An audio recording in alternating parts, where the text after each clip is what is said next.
When an elder shuts the door, I guess that's the the sign. You know, we always say, I'd like a sign, you know. So we'll go ahead and get started. So I have this very random phrase just for those of you who did VBS to relive the glory of that song. And so you're welcome.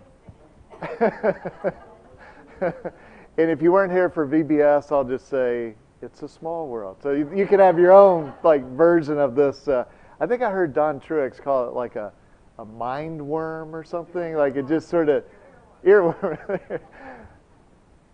So let's talk about Acts 27 and 28. And Brother King pointed out to me, he said, you know, you're like going to be finished. It's like halfway through the quarter. And so we'll quickly scramble and come up with something now. We're going to start hitting the books on Sunday. And we thought about different ways of doing this, maybe doing the books in chronological order. I think we're just going to take them sort of in the order of the Bible. So here's Romans. All right, here's where it fits in. Here's 1 Corinthians. Here's where it fits in. And it'll basically be about a book, a class. And some of those will be sort of overviews, and some will be, let's dive into, you know, a chapter or a series of verses. And so you will have a special treat, so you don't have to listen to me for the next two classes. Mark will be teaching, and I appreciate Mark doing that. And so just be thinking about Romans, thinking about 1 Corinthians, and we'll start that process. We wanted the background of the life of Paul in the book of Acts so we can kind of understand, you know, like with the Ephesians, you know, we had this chapter about, you know, these sort of interesting miracles, and then they burned all these books of magic, and then you get to the book of Ephesians and he talks about this great mystery, and like, why would he use that language? Oh, well, maybe it's because it kind of fits the experience in the book of Acts. So anyway, we will finish up with chapter 27 and 28 tonight. So remember how we ended the class. Last time we first started off with Felix, and then Paul was in front of which Roman ruler? Yeah, Festus. And then he had one of those Herod guys. What was his name? Agrippa. And so at the end of the story, Agrippa and Festus and Bernice are all sitting around talking. They say, you know, if this guy had not appealed to Caesar, what would have happened? Let him go. But he did appeal to Caesar, so here we go. And he's got to get there, and, you know, there's no real easy way to get there at this time period. And so in verse 3, we have Julius, who's the centurion, treats him kindly. And then notice starting in verse 4, and I just put it in purple to sort of draw attention to it. This does not start off easy. You know, they talk about the winds were against us. Verse 7, we sail slowly for a number of days, arrived with difficulty. Verse 8, coasting along with difficulty. So this is a journey that, you know, sometimes we have literal journeys or sort of metaphorical journeys that, boy, everything is just easy. You're like, that could not have gone smoother. This ain't one of them, okay? This is not. So here we have verse 9, and there's a certain time period when it was safest in that part of the world to sail. And Paul in verse 10 says, I perceive the voyage will be with injury and much loss, not only of the cargo and ship, but also what else? Yeah, people are going to die if we do this. Now, Paul is who? Who is this guy Paul's telling them, you know, I think this is a bad time to go on a ship voyage because, you know, we're going to lose cargo, the ship, and some of us are going to die. So Paul was, what, a noted navigator, a noted prisoner who did what? What was his deal? Besides preaching about this interesting, made tents. And so the centurion, verse 11, paid more attention to the pilot and the owner of the ship. Is that reasonable or unreasonable? You know, like, I mean, if you take God out of the picture and and say, I got this prisoner, and he doesn't know anything about ships, or have a guy who owns the ship and the guy who's piloting the ship, yeah, maybe I'll go with them.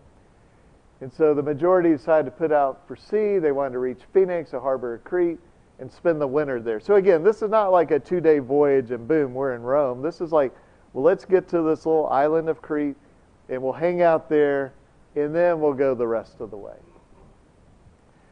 So it starts off, and apparently I cut off the number 1. That's not verse 3. I think that's verse 13. So when the south wind blew gently, this is going good. Like everything seems great. But then a tempestuous wind. And I will be the first to admit, I am not a sailor. I don't really know anything about boats or the ocean. I like to look at the ocean. I don't like to really be in the ocean. But I'm going to hallucinate when it says, but a tempestuous wind. That's not good. Okay?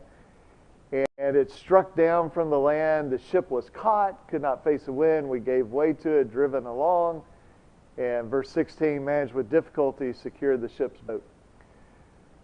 So then they're worried about this ship running aground. Verse 17. Verse 18, we're violently storm-tossed. And remember what Paul's warning was. He said, I don't think we ought to go on this voyage, because if we do, we're going to lose our lives and the ship and what else? Cargo. And they didn't listen to him. So now what are they throwing overboard? Cargo. Yeah, and this is not like Amazon, where you get a credit back, right? This is just like it's gone. And so verse 19, the third day, they threw the ship's tackle overboard with their own hands. Look at verse 20. Neither sun nor stars appeared for many days. Now Luke writes that pretty casually, like, oh yeah, many days, neither sun nor star. What does that mean? What was happening as they're facing this violent wind and they're throwing their cargo and other stuff? What are they not seeing as they're doing that? Yeah, they're not seeing where they are. They're not seeing the sun. They're just sort of in the middle of this dark storm.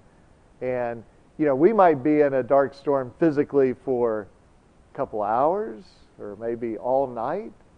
But this is day after day after day. And it says no small tempest. So this is where we get this sort of like negative, like turn that into normal language. What does no small tempest mean? It's a big storm. Okay.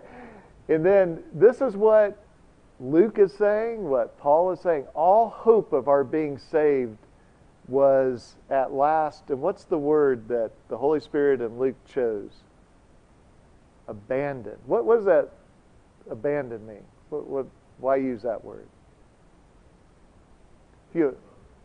Yeah, it's just like, you know what? I'm never seeing that again. I'm abandoning it. And they're saying, our hope of being saved, it was gone. Like completely, utterly gone.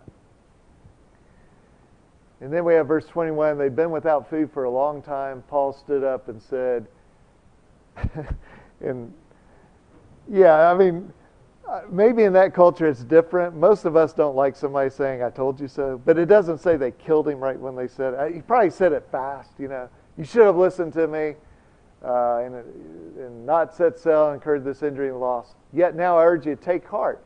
Okay, well, that's kind of weird. We're in the middle of this nightmare, and you're telling me to take heart.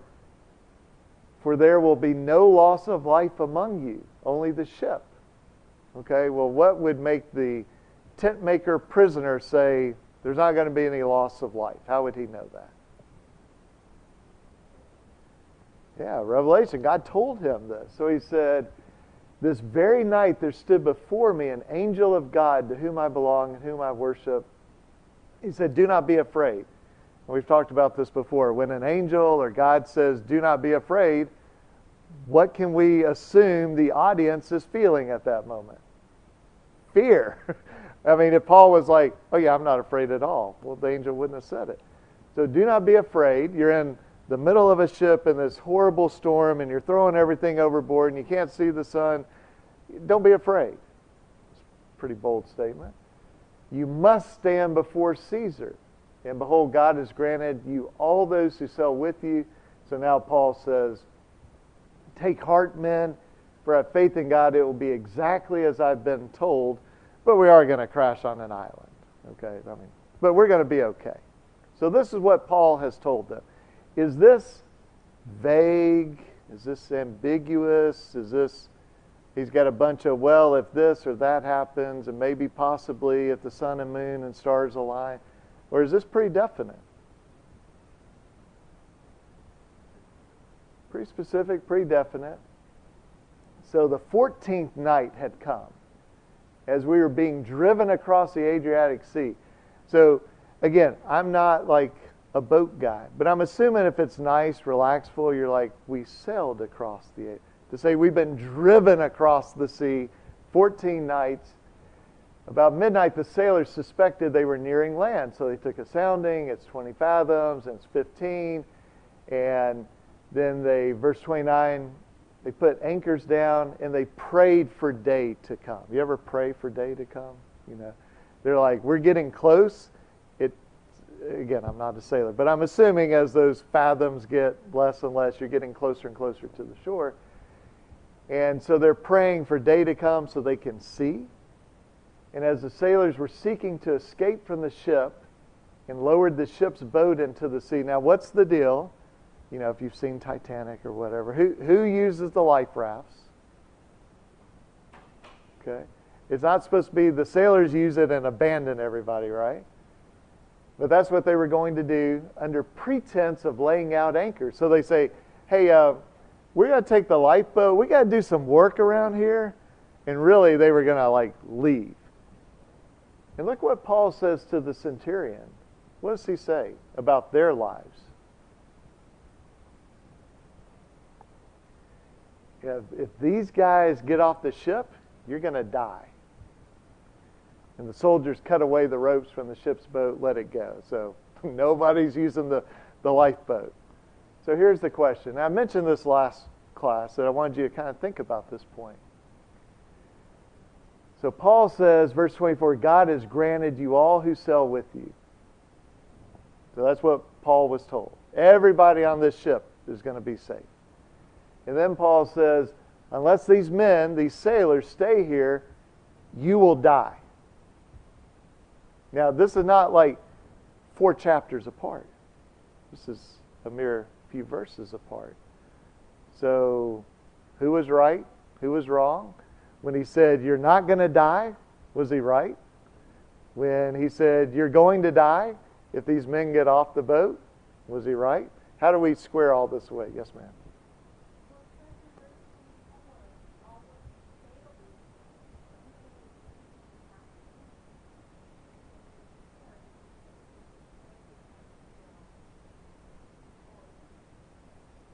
Yeah, that's true. Now, you know, the sailors are trying to leave, and then he's saying to the soldiers, you're going to die. And so, you know, it seems like that perhaps the sailors might have thought they were going to live, you know, using the sailboat. I suspect they would not have made it. But how else could we kind of reconcile these two things, which seem a little bit, at least on their face, contradictory?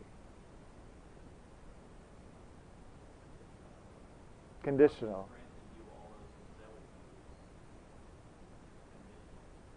Okay.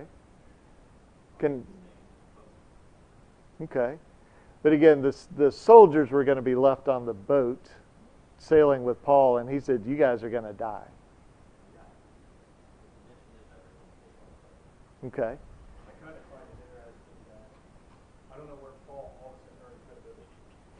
That the soldiers said, listen, don't let him get a lifeboat. You know, let's put the ropes and let's take him says the truth. Like, where did he go from? No, he doesn't know what he's talking about. He's just a prisoner. He goes, we can listen to that. He said, angel talked to him. We got to believe him. That's the part that I'm trying to figure out. Yeah, maybe it was that I told you so, and they're like, well, that's true, you did. But yeah, I think you're right. It is conditional here. Now, God has said you're going to live. But there's also human agency that comes in. And these sailors decide they're going to abandon the ship. And God says, you know, if that happens, you people on the ship are going to die. And the reason I brought this up is when we go through the Bible, we have to understand that God can say something, and then humans can affect that. And that bothers some people because they say, well, if God says it, then, there's no way that can change. But, God made the world. He created people. And it over and over, each day of creation, what would God say? This is good. Then it finally, this is really good, right? But then we have this. The Lord regretted He had made man on earth. Now, I thought it was good.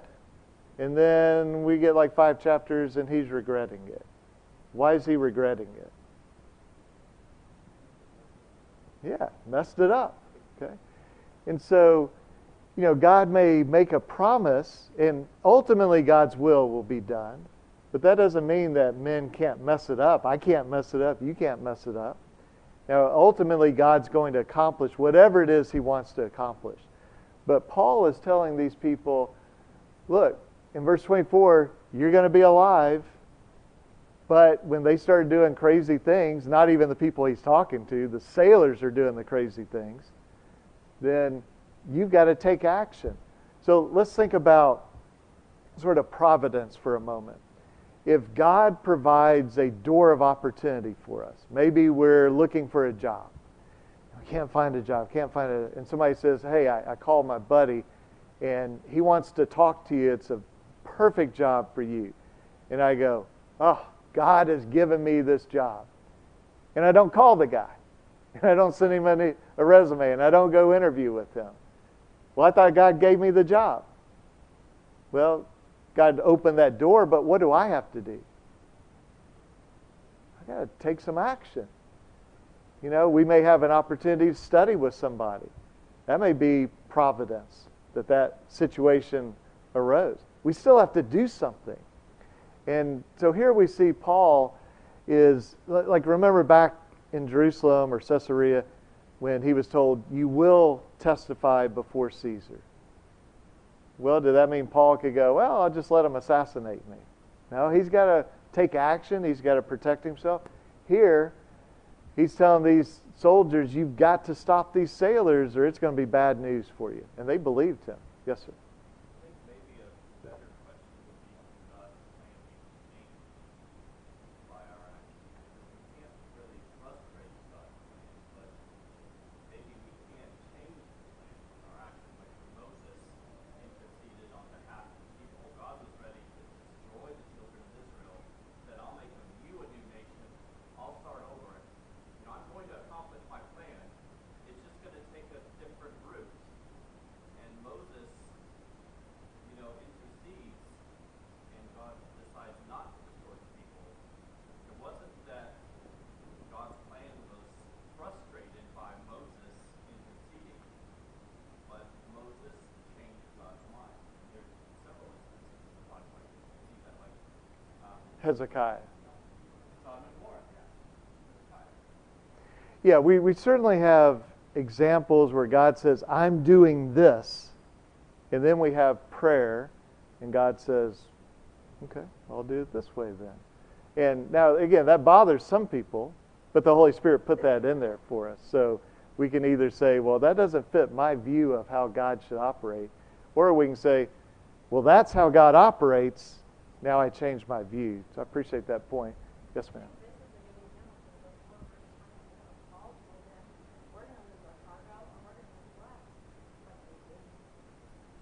Right.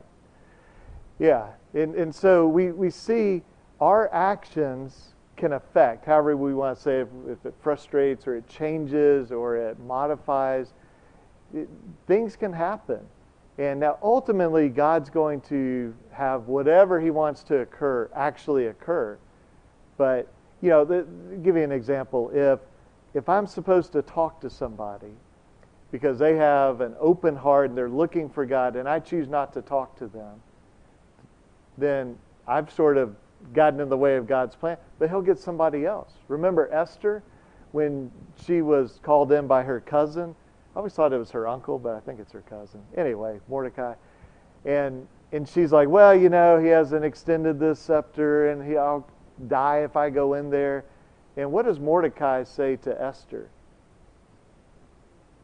Yeah, maybe this is why you're here, and salvation will arise from somewhere else. Like, it may not be you, you'll die, but somebody else will. And so, again, like, let's not minimize our actions, and let's not, there are times where I've heard people say, well, God says to thank Him for our food, so I don't really have to, like, go get a job. Well, He says you need to work if you want to eat, assuming you're capable. And so there's always this sort of dual side of we thank God for things, and then we use common sense. God, keep me safe on this trip, and I'm not going to, like, turn the headlights off at midnight and take my seatbelt off, right? We can be smart and be thankful to God. So here we go. Day's about to dawn. Paul urged them to take some food. 14th day, take some food. And not a hair is to perish from the head of you. He took bread, gave thanks, began to eat. Then they were all encouraged. So it's a pretty long fast.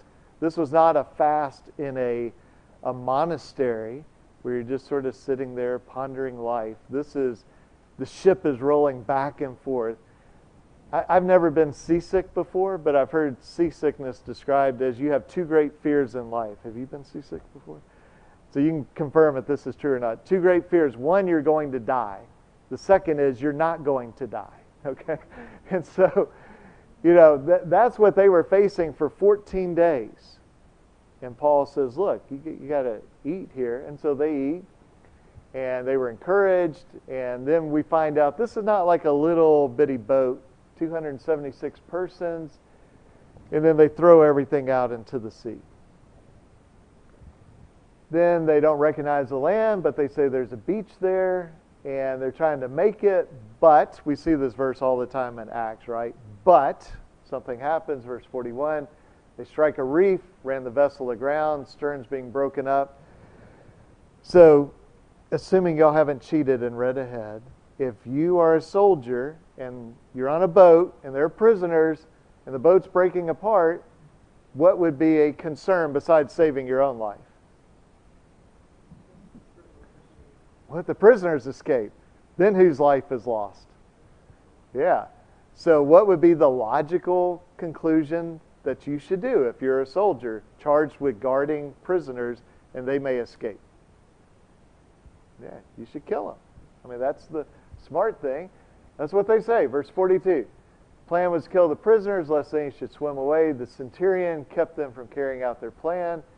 And, again, it's kind of this interesting detail. If you can swim, who are all my swimmers? Okay, y'all swim. Now, who are the non-swimmers? Grab a piece of broken board, right?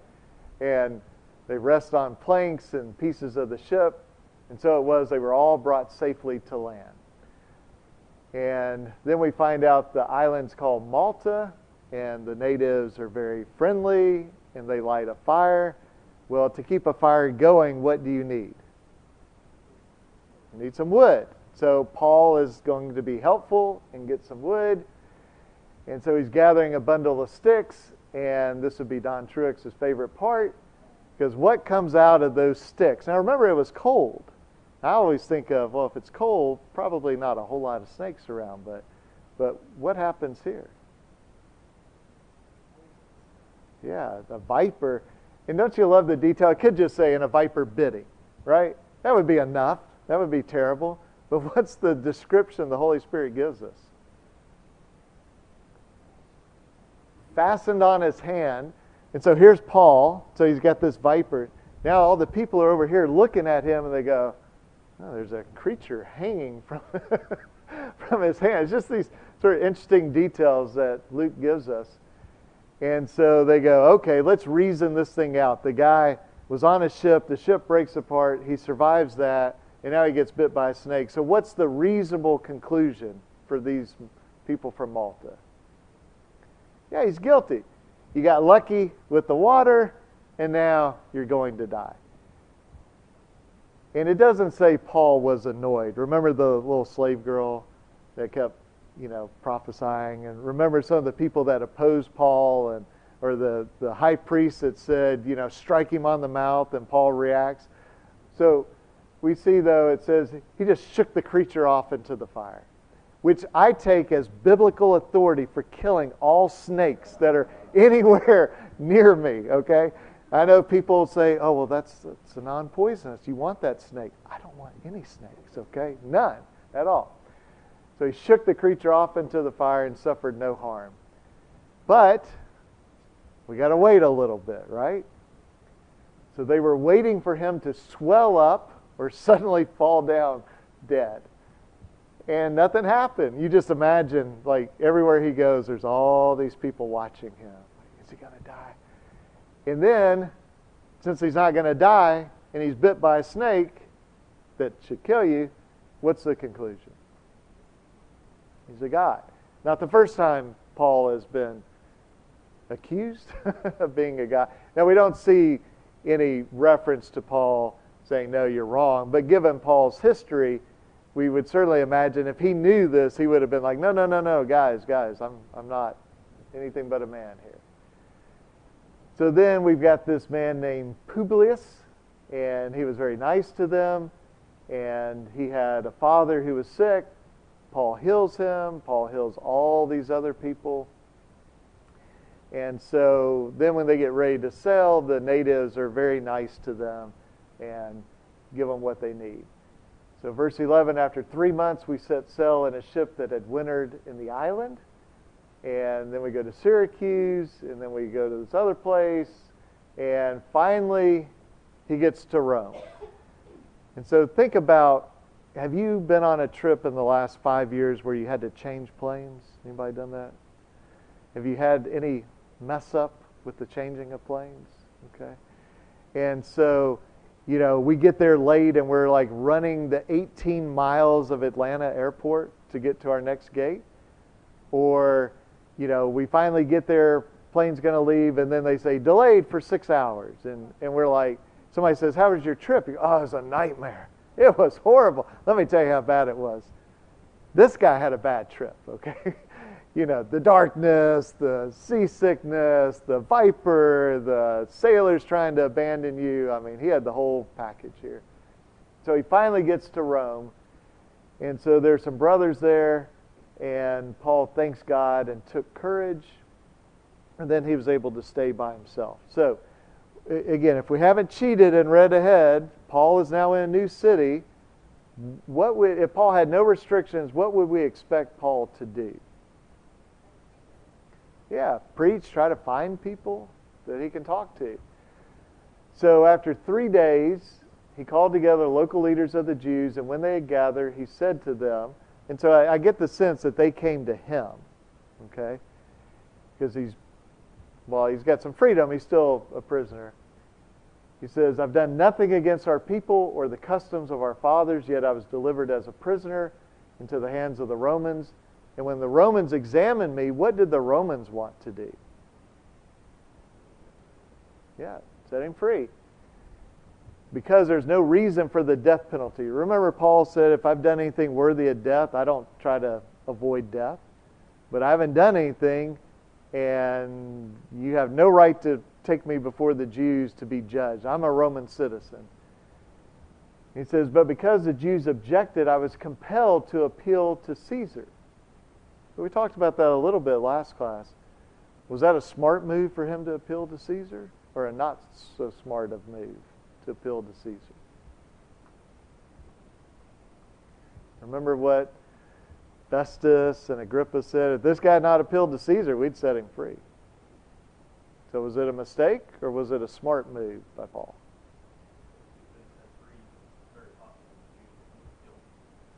Yeah. So, you know, sometimes we have to make decisions where no option is fantastic. And we have to decide, hey, maybe this is the best of two bad choices. Yes, sir. It is one way to do it. And look, it's sort of like what we were talking about with God's purpose. I mean, Paul wanted to get to Rome. He had been told, you will get to Rome several times now. And he got to Rome. It was a weird way he got to Rome, but he made it. And so ultimately, this is what he wanted. And so he says, I was compelled to appeal to Caesar. For this reason, I've asked to see you and speak with you. Since it's because of hope of Israel, I'm wearing this chain.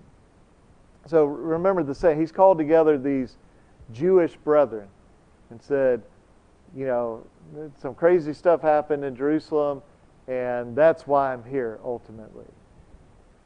And they say, we've received no letters from Judea about you, and none of the brothers coming here has reported or spoken any evil about you. Does that seem odd to you? If so, why does that seem odd?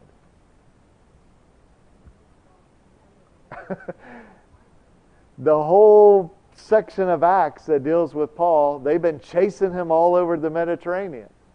And remember, he gets back to Jerusalem, and they see him in the temple, and that's what leads to they're about to kill him, and the Romans intervene, and all of that's because they're chasing him. So it's interesting that these people are saying, we haven't heard anything about you, but we desire to hear from you what your views are because of this sect. So what would this sect be?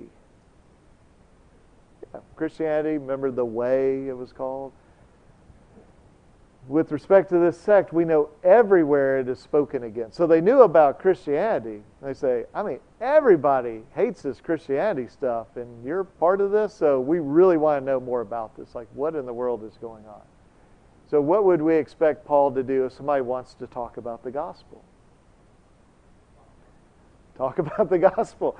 Paul's pretty predictable. Don't threaten him, and don't abuse his legal rights, because he will remind you of those. But the other thing is he wants to talk about God. So they appointed a day. They came to him at his lodging in greater numbers.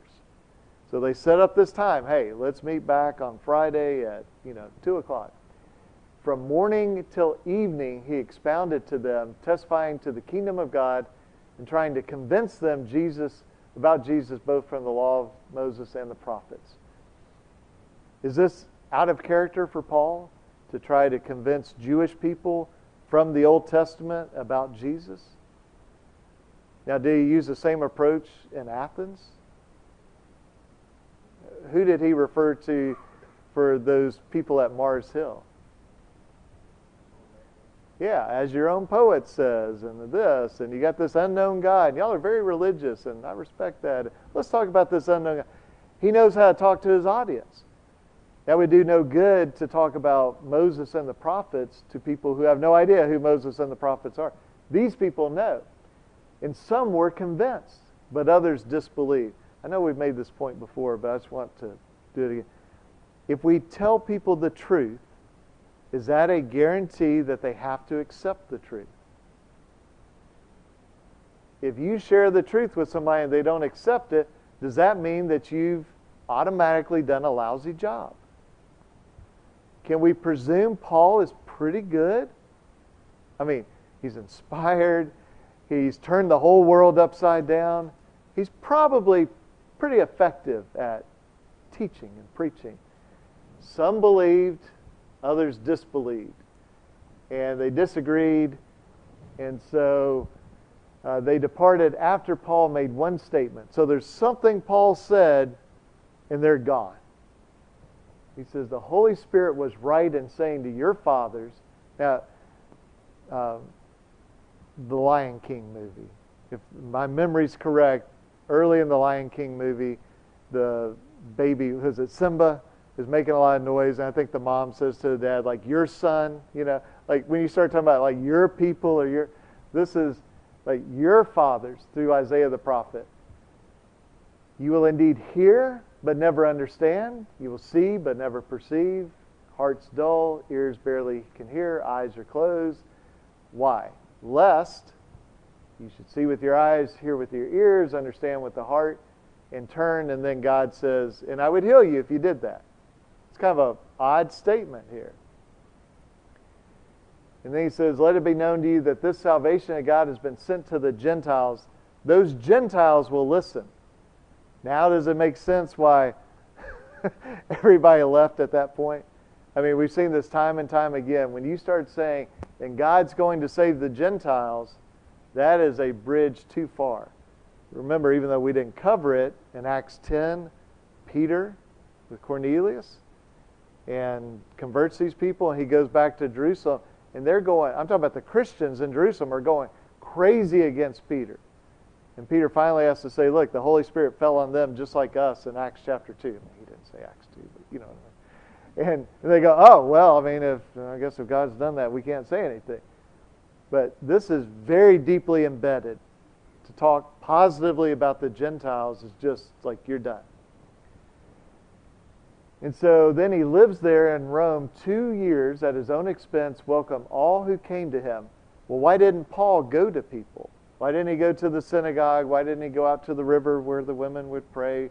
Why did he make people come to him? He's a prisoner. He can't do it. Like, I'm sure he wanted to leave for 2 years, but he couldn't leave. And so they had to come to him. And he proclaimed the kingdom of God, taught about Jesus with boldness and without hindrance. So let's just spend a moment on this. Do we sometimes have situations in life where we are more limited, maybe due to time or opportunity or ability, or in some way we might not have the full freedom that we would want to be able to share the gospel or talk to people or do some act of goodness? Can that happen to us? So when that happens, should we say, well, since I can't have the perfect, I'm going to do nothing? Is that the right approach? What's the old sort of preacher line about, is it bloom where you're planted or something like that? You know, you may be in a bad situation, we'll make the best of it. Paul could have just said, I give up. I mean, how many years had he spent in Judea, a prisoner? A couple years? And then he does this voyage, which took quite a while. And now he's a prisoner again.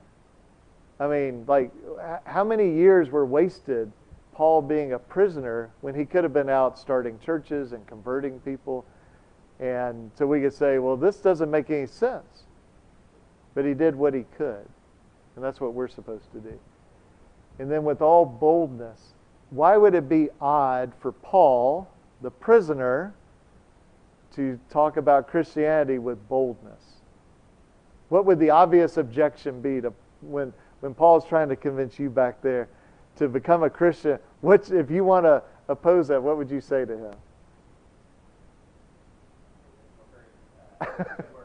Yeah, like how's that worked out for you? You know, I mean, but he's bold. And he stood before kings. Remember, one said, "In a short time, will you persuade me?" And he goes, "Well, I hope short or long you'll be like me, except for these chains." Like he knew he had these chains, but it didn't stop him. And this last part to me is interesting. Without hindrance. I think there's different ways we can view that. What are some ways you can think of we can view those two words, without hindrance?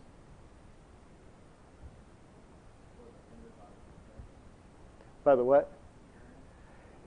Yeah, maybe the Roman soldier that's guarding him didn't interfere with him, and that would be a blessing.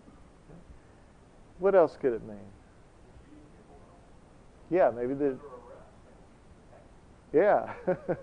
maybe the Jews didn't harass him. Yeah, maybe it's sort of focus on Paul, like he didn't hold back on this. He's doing the whole truth here. And so I don't know exactly how that's meant. I think all of those are correct. And but what exactly is the meaning here?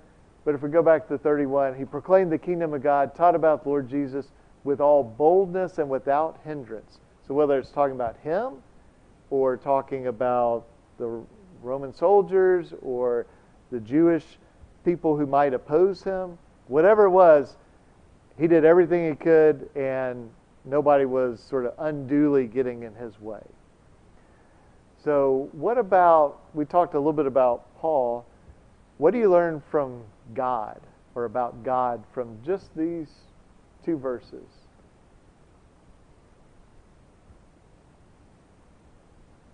Yes, sir. You might think that, well, Paul could have been out doing a lot more preaching. Maybe exactly what God wanted.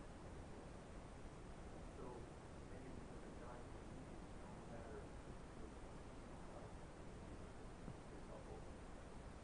Yeah, God can use us even though it may not seem like we're in the best situation. Let's play a little game.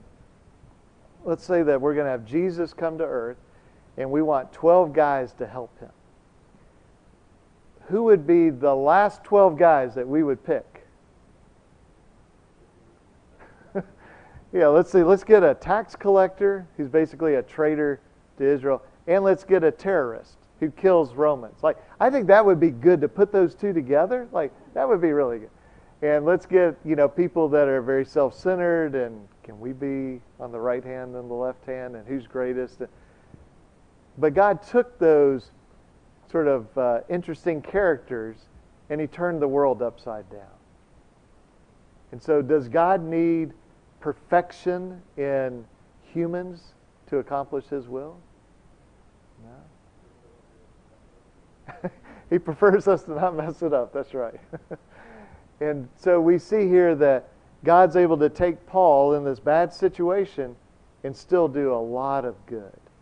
And Paul's out there preaching with boldness and without hindrance. And everybody that came, which suggests people did, in fact, go to see Paul. Like, hey, we want to hear about this. And so again, I think it's really easy when we face difficulties. It could be health, it could be family, it could be any number of reasons, financial. We face some difficulty and we say, this doesn't make any sense. Why did God let this happen? If he had not let this happen, I would have been able to do so much more for the Lord. Well, maybe this is, oddly to us, exactly where God wants us to be. And he expects us, whether it's good or bad, to do what he wants. Paul will talk in one of his letters about, I've learned to be content. In good times and bad times. Has he had bad times? Yeah, I think he can speak to that, right? We may not really be able to speak to that, but this guy could.